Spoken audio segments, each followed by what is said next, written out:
Welcome, my name is Cindy Broderius. I'm delighted to see each of you here this evening. I trust that you're all interested in gap year discussions. Everybody in the right place? Very good, very good. This is the third in the series of gap year exploration workshops that I've had the privilege of collaborating with Dr. Kurz Edwards and Ms. Wall from Health Professions Advising.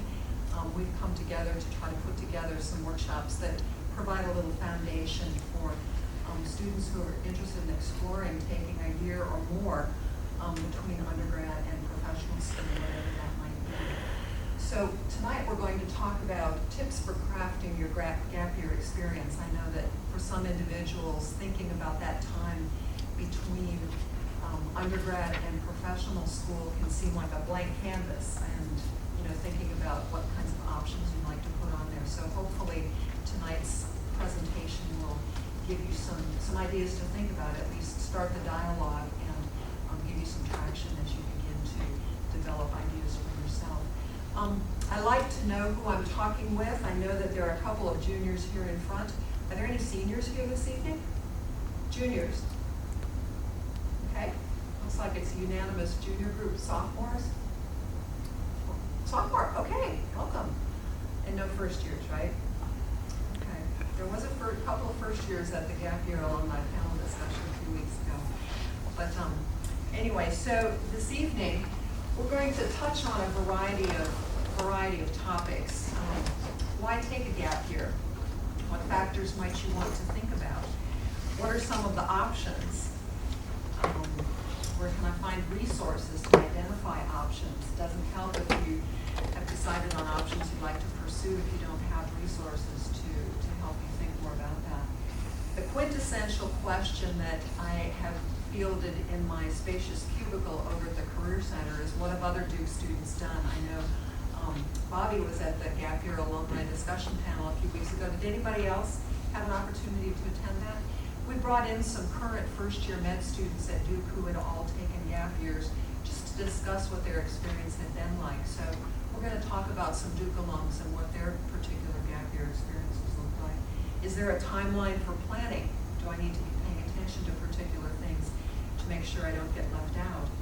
How can the Career Center help me? And then I'd love for us to take time answering questions. I'd really like for this not to be a talking heads presentation, so if at any point during the conversation up here you have a question, please feel free to raise your hand and interrupt so we can talk about questions that you might have specifically, and I'll do my best to answer them.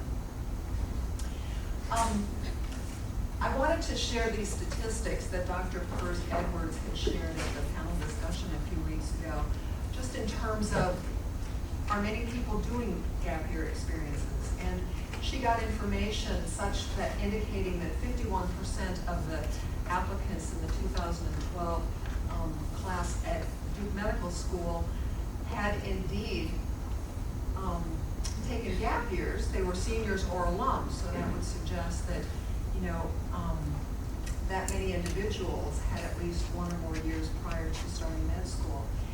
The American Association of Medical Colleges has data showing that currently the national median age for first-year medical students is 23. At Duke, the median age for first-year medical students is 24. So indeed, there are significant population of individuals taking time after undergrad. We don't have specific statistics indicating what each senior year was doing, but we can gather from this information that taking a year is not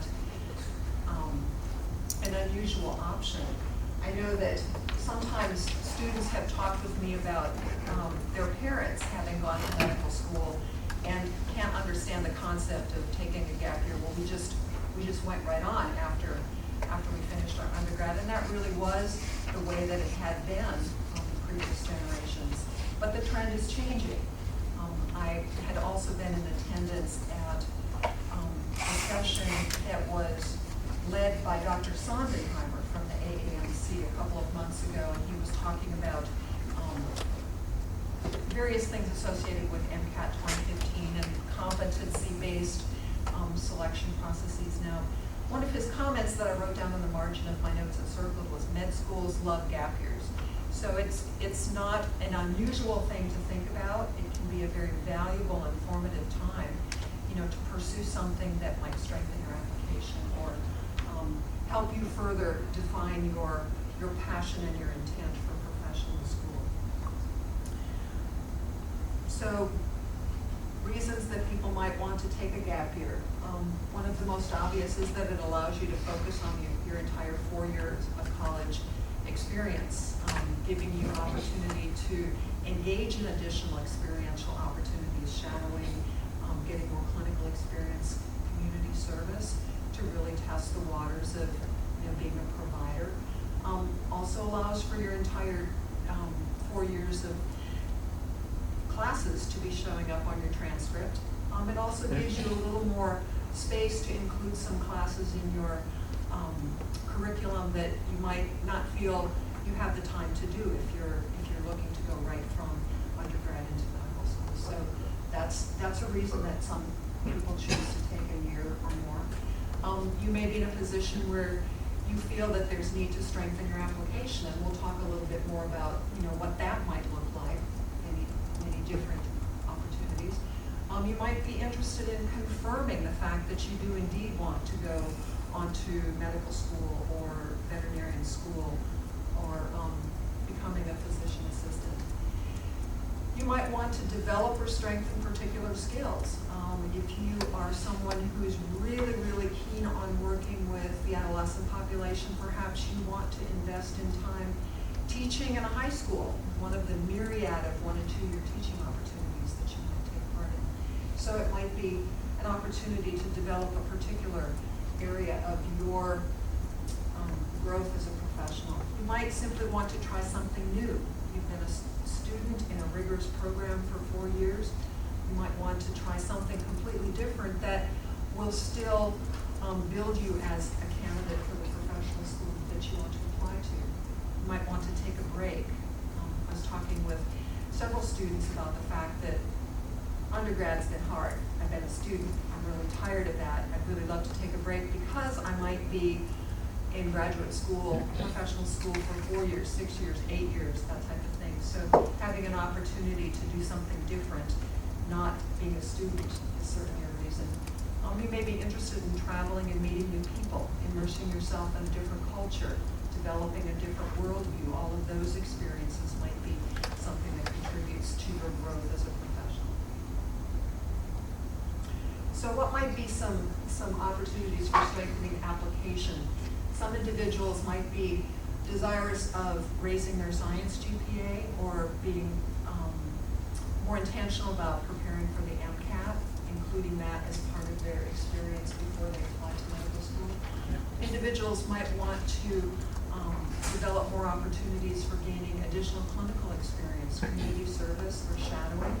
Sometimes schedules during undergrad could be so compacted with courses and research involvement that you haven't had an opportunity to explore some of those other facets of your experience, and you could do that during a gap year. Research.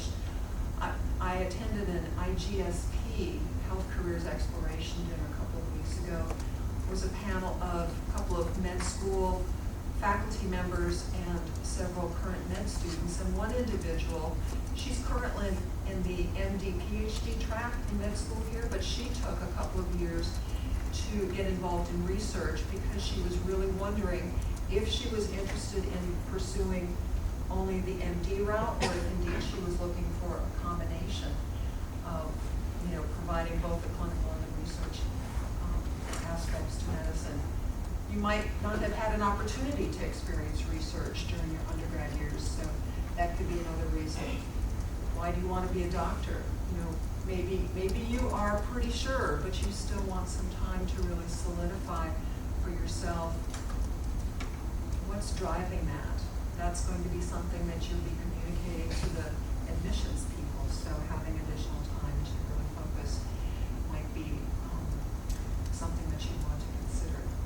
simply having some life experience to bring to your patients. One of the other med students on the panel I was just referring to said that one of the most beneficial reasons for him taking a year, and he had been involved in working in an emergency room and doing some research, but his view on that time in between undergrad and professional school was that it gave him perspective on life experience, so that when he's talking with patients who are in situations of having tight budgets and having different stresses of everyday life, he'd actually been in a role that wasn't only a student. So that was the reason.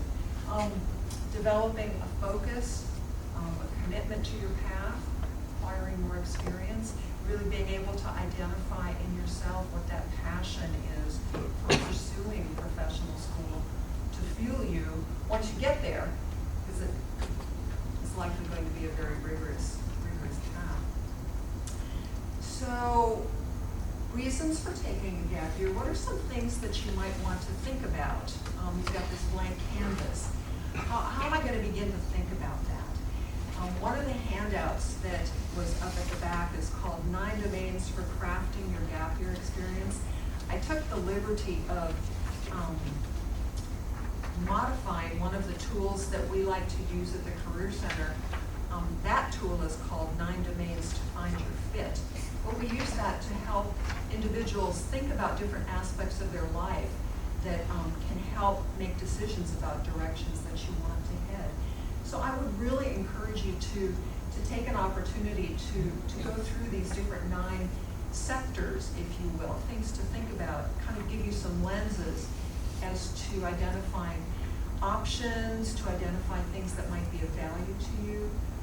Just quickly running through them. Knowledge. What areas of knowledge might you want to increase during that time before professional school? Skills. What skills might you want to develop during that time? What might be your goals for the time before you head to professional school? I think being able to articulate, these are the things that I'd really like to see as outcomes of this year, can then help you determine the types of options that you might want to explore and pursue. What are personal and work values that are going to be important as you make those decisions? Is it going to be important to you to be near family during that time? Is it going to be important for you to be in a position where you're going to have, a decent level of authority? What types of values might be important in considering that? What are the types of environments that you'd like to be involved in? Are you someone who prefers to have a structured, programmatic experience? Or are you someone who would prefer to have an opportunity to design your own project in a social entrepreneur type situation? I know here at Duke, the Hart Fellowship is one of those opportunities that allows you to design your own project in a developing country. Some people really enjoy the opportunity to design their own experience. Others prefer to have something a little more prescribed as they're moving along. What types of relationships would be important during this time? What kind of compensation is going to be important to you? Is the amount of money that you make going to be important? Is it going to be important for you to be compensated in terms of the relationships that you develop? If you're going to be mentored during that time, having strong relationships with peers and individuals. Where do you want to be? That can be a big decision, particularly as you're looking at your timeline for applications. It would be perhaps rather difficult to think about doing an international experience and try to overlay that with applying to professional school and being called back to the United States for interviews. So, really thinking about whether or not you're looking at a domestic or an international experience ahead of time. And then, what difficulties do you see ahead that you might need to think about? What kinds of challenges might you be facing? Who can you enlist to think with you about those kinds of things? So ultimately, these are domains, if you will, to get you to start thinking about and reflecting on what you'd like this experience to look like. Ultimately, this is time for you to design design experience that will be meaningful and fulfilling for you as a developing professional, but having a lot of wonderful resources without really having taken time to reflect on the directions that you'd like to head, that can make the process even more confusing and difficult than it needs to be. Anybody have any questions so far? Comments? Things you've been thinking about? Okay, options. So we're going to run through a variety of options here. What I have up on the screen is not the sum total of the different types of things within each of those options. If you kind of think of these major headers more as different lenses that you can kind of look at this experience through, you might be very interested in teaching, teaching internationally, teaching domestically. You might be interested in research. Do you want to do that in an academic institution? Do you want to do more of a basic science research? So we'll just go through some of these options to begin giving you handles for thinking about opportunities that you might begin to explore. Obviously teaching.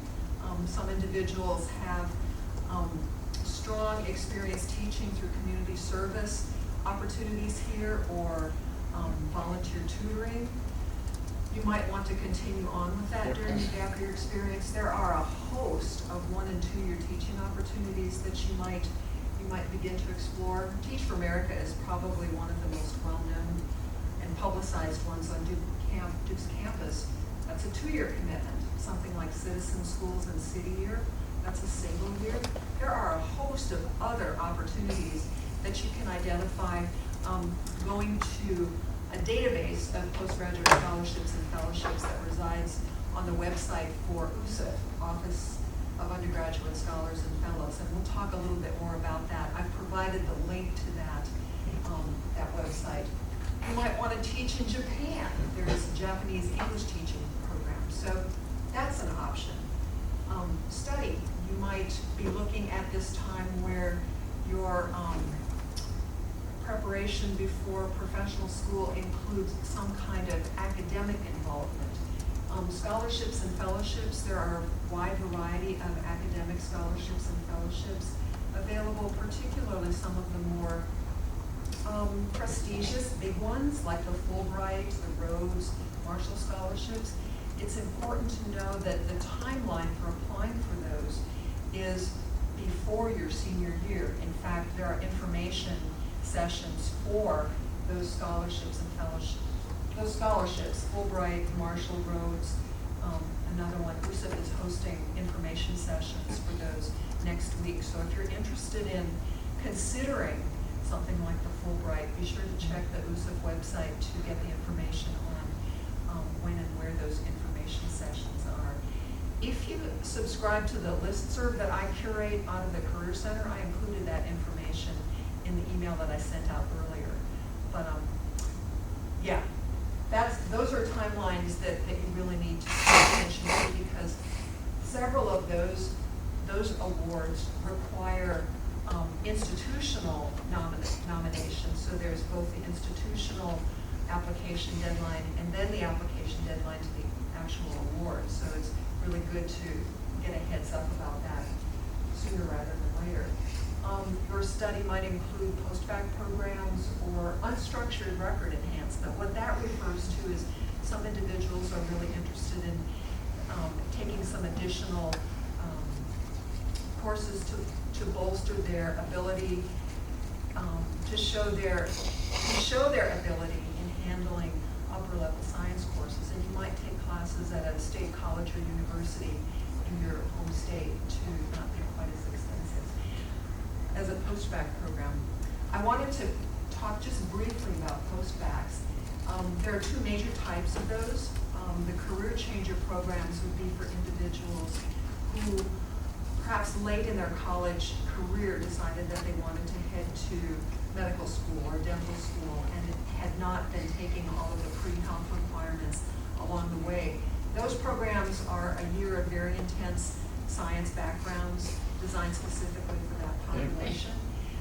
Record enhancer programs might be somebody whose GPA is just kind of on the borderline and they might want to have a structured opportunity for improving that, and also get additional assistance with preparation for MCAT application to medical schools. Really strongly advise that if any type of postback program is something that you're considering, that you talk with the pre-health advisors over in HPA office. There are a lot of programs out there. They have varying success rates in terms of preparing their students for medical school applications, percentage of students that are accepted. So it would really behoove you to talk with folks in HPA if that's something that you're considering. It can be a lot of money, and perhaps with your situation there might be other options that would suit you better. So those are out there. Consider getting some good advice about navigating that. Another option is getting a job. You might be interested in exploring the business side of healthcare. I talked with several seniors last fall who were on the pre-health track, but were really wanting to check out a more business application of their healthcare interests. So for those individuals, checking out positions in healthcare consulting or pharma and biotech consulting was an option. You might be interested in pursuing something in the workforce. Those are different lists that could help you explore different employment options. You might be interested in research. The NIH has a great 1 to 2 year program, the Post-Baccalaureate Intramural Research Training Award. That's a program that a number of Duke students have taken part in over the years. Clinical research associates and assistants. Those are clinical research positions, perhaps in departments of psychology or other social science places where there's more of an opportunity to be working with patients as opposed to a basic science laboratory experience. Many of those positions, as I am learning more about those types of opportunities, they're talking specifically about seeking individuals who are interested in heading to medical or dental school. There are positions that are designed for 1 or 2 year stints. And of course, labs of interest at Duke or other institutions. Fellowships, working fellowships versus academic fellowships. We use the broad umbrella term working fellowship to describe a wide variety of opportunities of 1 and 2 year durations. Teach for America would be something that we would classify broadly as a working fellowship. There are a number of those types of opportunities listed in that database that I referred to. That's certainly an opportunity to consider for a 1 to 2 year stint. Domestic and international opportunities, and you could, as you explore that database and explore other website resources, there are different sectors. You might be interested in something that's more of a social justice focus or social entrepreneurism. Obviously, there's biomedical health and medicine, so a working fellowship could be an opportunity. Internships, different organizations have 6 months, 3 months opportunities that they're referred to as internships. Some organizations call those fellowships, but that's another opportunity to consider. I know that the CDC's Office of Minority Health and Health Equity has a variety of positions that they offer as internships. They offer to undergraduates, but also postgraduates as well. So that could be an opportunity to explore depending on your interests. International options, again, considering the travel that might be associated with your application process here in the United States. And then simply designing your own experience. What might you like to do? Travel, volunteer, do something completely different. You might be interested in hiking the Appalachian Trail and creating a photo documentary of that. How might that be a valuable experience prior to professional school? We talk about the hardships that you were able to navigate and overcome, people that you met along the way, just some of the insights you might have gained about yourself and your direction. So where can you find resources to identify identify options. I have provided another resource here for you to take a look at. Again, this just begins to give you some of the options that are available. The internet is replete with opportunities for exploring gap year potential. I know that can seem like, well, duh.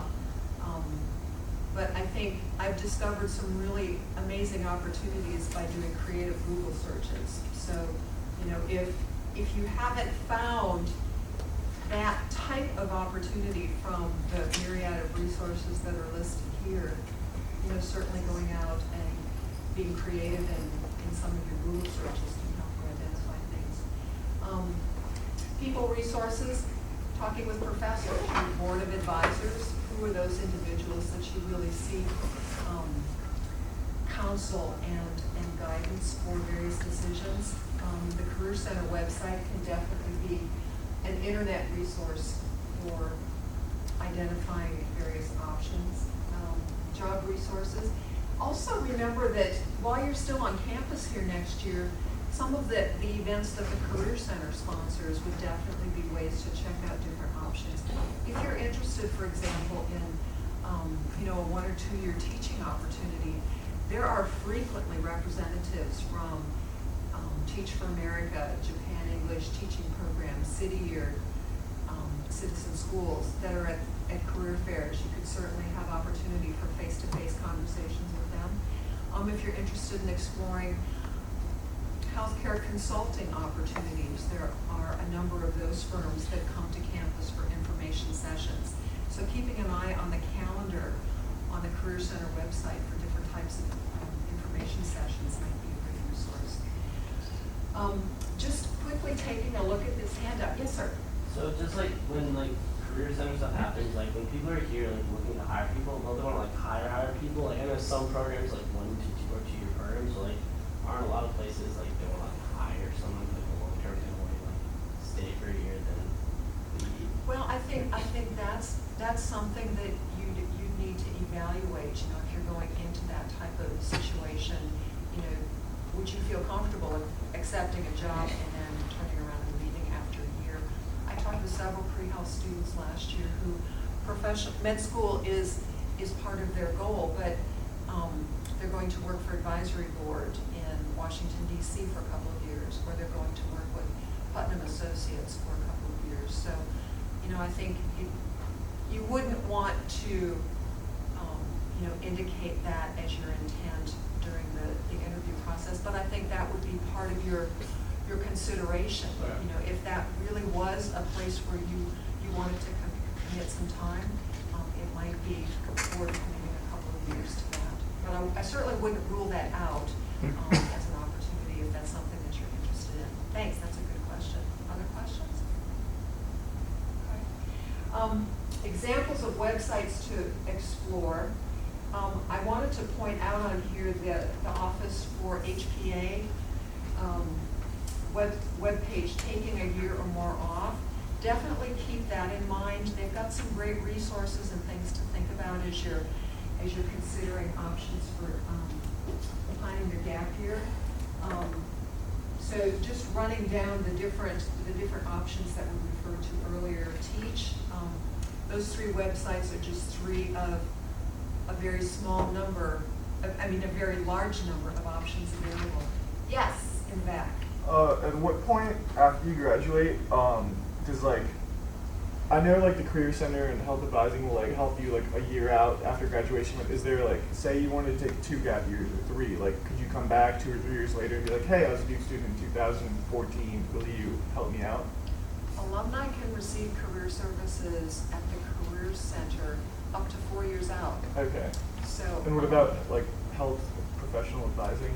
You know, I have not talked with them specifically about that, but if you go to the Alumni Association website, alum can receive services after that. That's really a good question. I really need to clarify that with health professions advising. But as I've been talking with Ms. Wall, she talks about you know, connecting with alumni. So I'd certainly reach out to find out, you know, specific answer, and I will Okay. too. All right, That's thank a you. great question, yeah. Yeah, I guess because the committee letter is required for med school applications, so I'm assuming they would have to extend for quite some time, at least for HPA, at least doing that. That's a good I point. don't know. That's a good point. Yeah, I don't know what the far end for that is, but that's a good question. I need to clarify. Yeah. I also know a fair number of us will be here this summer working in last grade. Is the Career Center open throughout the summer? Yes. One of the things on my very last slide is that we are open regular business hours during the summer. So, you know, if you want to pop over for a consult, definitely we're open. If you are away for the summer and wanted to check in by phone, certainly do that. If you want to check in by Skype, we could certainly do that. So yeah, summer options are definitely cool. Thank you for asking that. Study. Let's see. Yes, Postback Programs. I provided the AAMC website that has a whole variety of postback programs that you could explore. There is the website for that postgraduate scholarships and fellowships database I was referring to with USF. So I'd really encourage you to take a look at that. My colleagues in USF and I are really looking forward to populating that database with a lot more opportunities, particularly of the health and medical variety. I think the array of opportunities that are currently represented there are reflective of previous individuals and their interests in seeking out different types of fellowships. But I've been discovering some great opportunities that we're going to be putting in there over the summer. And if you are considering perhaps getting a master's degree in something prior to medical school or dental school further down the way, talking with the pre-graduate advising office here on campus would be a good option too. Work, a variety of websites there.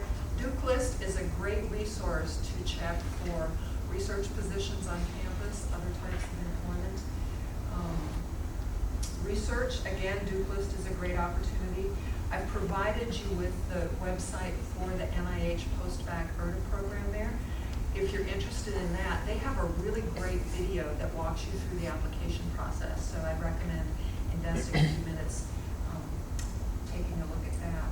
This next position entry here, Postback Research Assistant / Coordinator positions, that link takes you to Catholic University of America. The Department of Psychology. One of your senior Duke cohort members here, who's currently exploring gap year options, found that website. There is a wonderful spreadsheet that lists clinical research associate positions throughout the United States. The name of the lab, the location, what they've been studying. It's not specifically advertising positions available now, but it's laboratories that have had these types of positions available in the past, so it would be a great starting point if you were maybe interested in that. Fellowships, again, the database I referred to. Internships, you can look at a variety of opportunities for that. International, I provided a couple of websites for exploring international opportunities. And then down at the bottom there, resources from other institutions. It can be a fruitful adventure to check out the websites of other career centers around the country, and that's what those three options are. I have a couple of institutions that I keep my eyes on for benchmarking purposes. You know, I really like what they're doing here, and those websites all have some good resources, I think, for helping with the gap year planning process. So resources, abundant, but take the time to reflect on what you'd like your experience to look like before you get inundated with resources. So what have other Duke students done? Here is a list of 4 Duke alums who took varying lengths of gap year experiences prior to heading to professional school.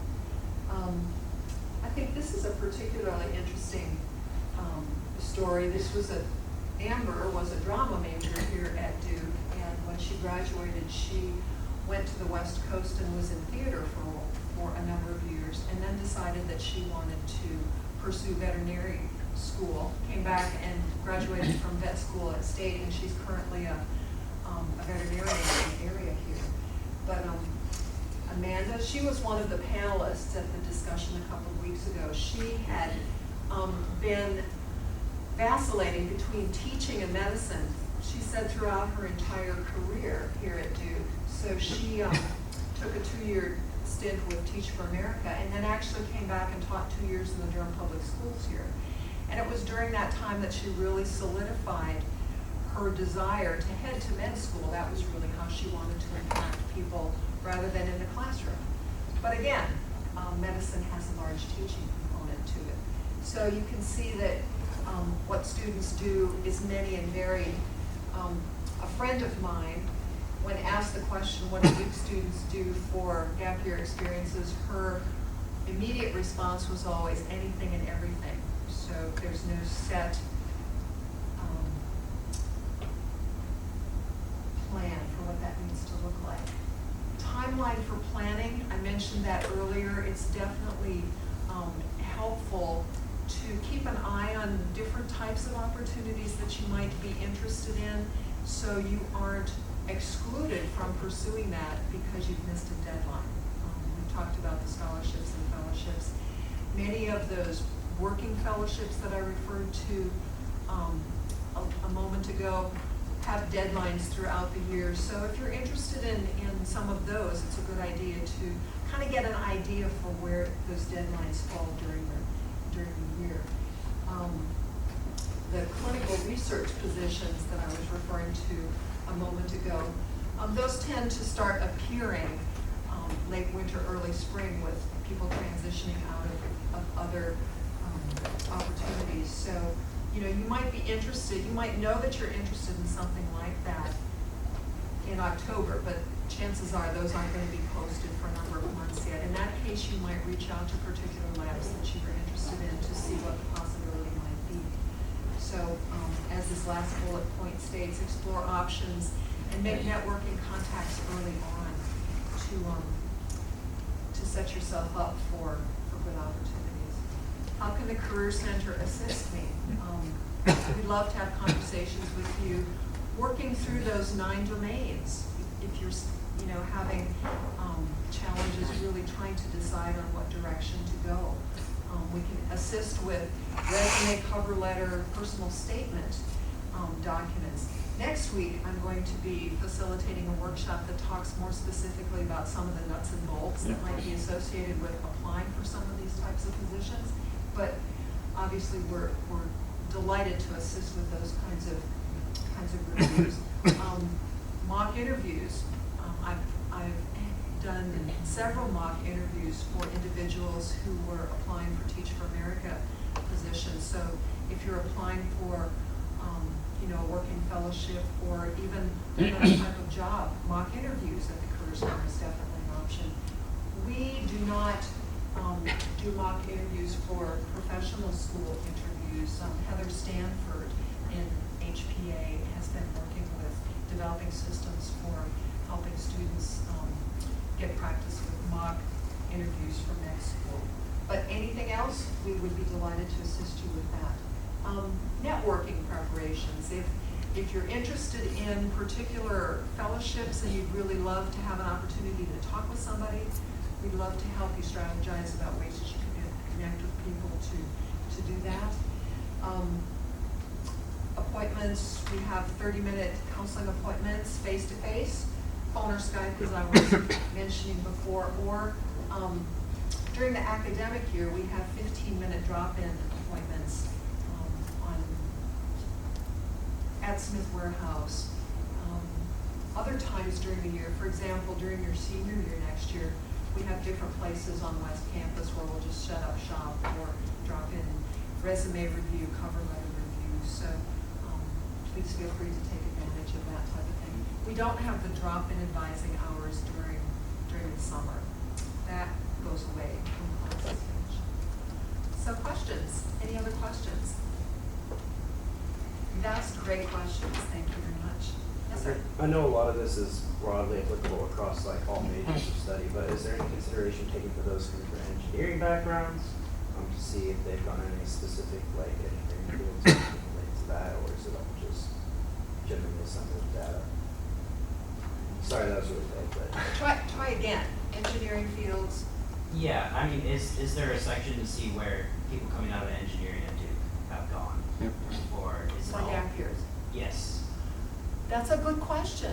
I have not yet begun to acquire alums in that capacity, but that's definitely a good thing to inquire about. You might contact the person at Pratt who works with alumni relations there to see if she might have any information about that. Okay. That's a good question. I have not yet developed enough of a gap year alumni database myself to be able to answer that. Yes, there's another question to that. Yeah. So what if during your gap year you want to do something that may not like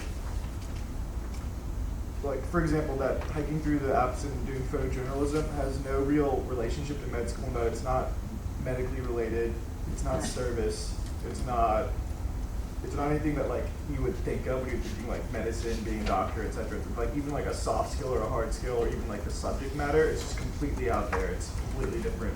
How is that viewed by med schools? I think that there are, how it's viewed is how you view it in terms of what that has done for developing you as a person. I mean, you are certainly going to have experiences that will give you, broaden your worldview, broaden your experience. Again, talking about navigating challenges, what are some things from that have made you a stronger person? During that time, how were you able to clarify your desire to go to medical school? I think that it looks very far away, but that can be an opportunity to think about how that's growing you as an individual and what that can contribute to your future personhood going into a service. So almost anything could do that. Like you could really, any activity you do could really grow you as a person. Like be like that experience kind of, there's a ton of experience, it showed me this and that, but then in the end I decided that reaffirmed my commitment to going to med school. Okay. I think that what is your name? I'm Hirsch. Hirsch? I think Hirsch, the important piece of that is that you are able to articulate what that time has done for you in your essays. If you're not able to articulate what it is that you're bringing to the application process, then that could be a harder thing to try to. So I guess like a side question is, do you think med schools prefer one or the other? Do they prefer like maybe do a year or two of research that like say more kids do, or do Teach for America, or do they prefer, would they be like, ooh, that kid did something really random and out of there, and like I would love to have someone that diverse in my class? I think that what med schools are looking for is how that experience, how you are talking about that experience, how you are incorporating that into your application and expression. It's the same thing with the GPA. Just because somebody's got a 3.99 GPA, it doesn't mean that that's going to make them a stellar physician. Just because somebody has done some really cool research doesn't mean that that's going to make them a stellar physician. I think they're looking for more than just what shows up on the paper. How are you talking about that? And that's also going to come out in your interviews and how you talk about your experience. So I don't think that there is you've got to do this or this is looked at more highly. I think it's how you see that preparing you for the profession that you've chosen. Very good. It's a Thank good you. question. Yeah. Other questions? Going once? Going twice? Alrighty, well, next Tuesday, over in Search Sign 136, I'm going to talk about the nuts and bolts of some of the job search essentials associated with that. Talk more about personal statements. That could be something that you'd be faced if you were applying for some of those fellowships or scholarships. Talking about interview strategies, that type of thing. So would love to see you there if you would find that helpful. And connect with us. Yes, we are open regular hours during the